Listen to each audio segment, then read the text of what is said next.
राष्ट्रवादी Congress party Sharad Pawar साहब की गढ़ की आज यहाँ पर तमाम ही पार्टी के ओहदेदारान, तमाम ही सेल के सदर, साबिक कारपोरेटर और इच्छुक उम्मीदवार और ज़िम्मेदार, इनकी आज हम लोगों ने मीटिंग ली थी। और मीटिंग के अंदर पार्लियामेंट के इलेक्शन के ताल्लुक़ से चर्चा की गई, सलाह मशवरा किया गया और ये बात तय की गई कि मौलाना उमरैन साहब 2 दिन में अपना फ़ैसला लेने वाले हैं, इलेक्शन लड़ना है उनको या नहीं लड़ना है। उनके फ़ैसले के बाद हम लोग दोबारा जनरल मीटिंग लेंगे। अगर उनका फ़ैसला हाँ में आएगा तो मीटिंग लेकर सलाह मशवरा करके उनको हिमायत देना है, ऐसा सलाह मशवरा किया जाएगा, नंबर 1। नंबर 2, अगर मौलाना ने नहीं कहा तो भी मीटिंग ली जाएगी और उसमें मुझे इलेक्शन लड़ना है या नहीं, उस पर भी सलाह मशवरा किया जाएगा।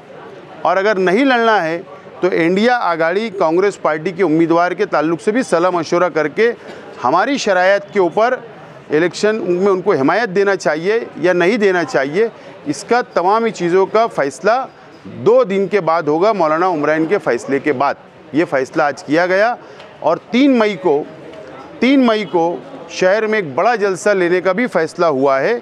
उसकी जगह वगैरह हम लोग आपके ज़रिए आवाम को बताएंगे। और एक कमेटी बनाने का इख्तियार मुझको दिया गया है, जो पार्लियामेंट इलेक्शन लड़ने के लिए एक कमेटी होगी, वो कमेटी पूरा शहर का इलेक्शन अपनी निगरानी में लड़ा जाएगा। ये आज फैसला हुआ है, इसीलिए आज की मीटिंग रखी गई थी। दिन कितने बचे आप? दिन काफ़ी कम है ना, आप भी देरी कर देंगे, वो भी देरी कर देंगे, तो कैसे तैयारी होगी? इतनी बड़ी कॉन्सिक्वेंस। पार्लियामेंट का इलेक्शन है, देश का सबसे बड़ा इलेक्शन है और देश के एक आलिम दीन, मुस्लिम पर्सनल लॉ बोर्ड के बड़े आलिम जो हमारे शहर से ताल्लुक़ रखते मौलाना उमरैन साहब, उनको फ़ैसला लेना है, वो भी बड़ा फ़ैसला लेना है, तो मैं समझता हूँ उनको वक्त देना चाहिए।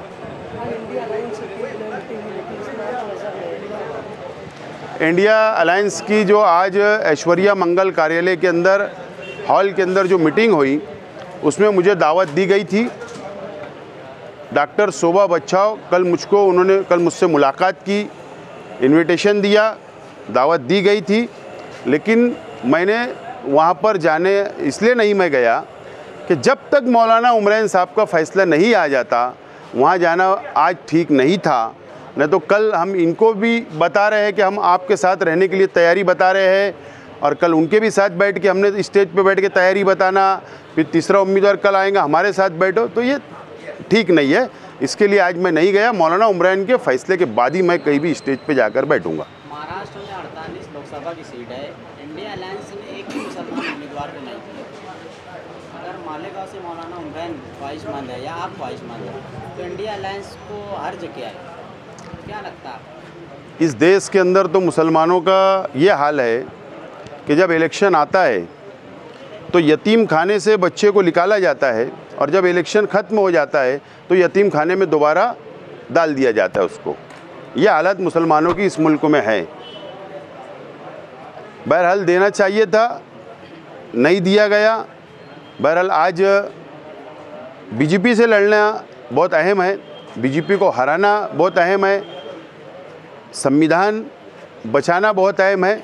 इसके लिए हमेशा मुसलमानों ने आज़ादी भी कुर्बानियाँ दी, 50-75 सालों से कुर्बानियाँ दे रहे, ये इलेक्शन में भी कुर्बानी दे देंगे। क्या हमारा क्या नुकसान होने वाला है? हमारा हमेशा नुकसान हुआ, इस मर्तबे भी साइन कर लेना चाहिए। अगर मौलाना ने नो कहा, अगर आपने इच्छा जताई, तो बगावत हो जाएगी ना इनसे, 30 साल से शरद पवार से। तुम ऐसा नेगेटिव क्यों सोच रहे हो?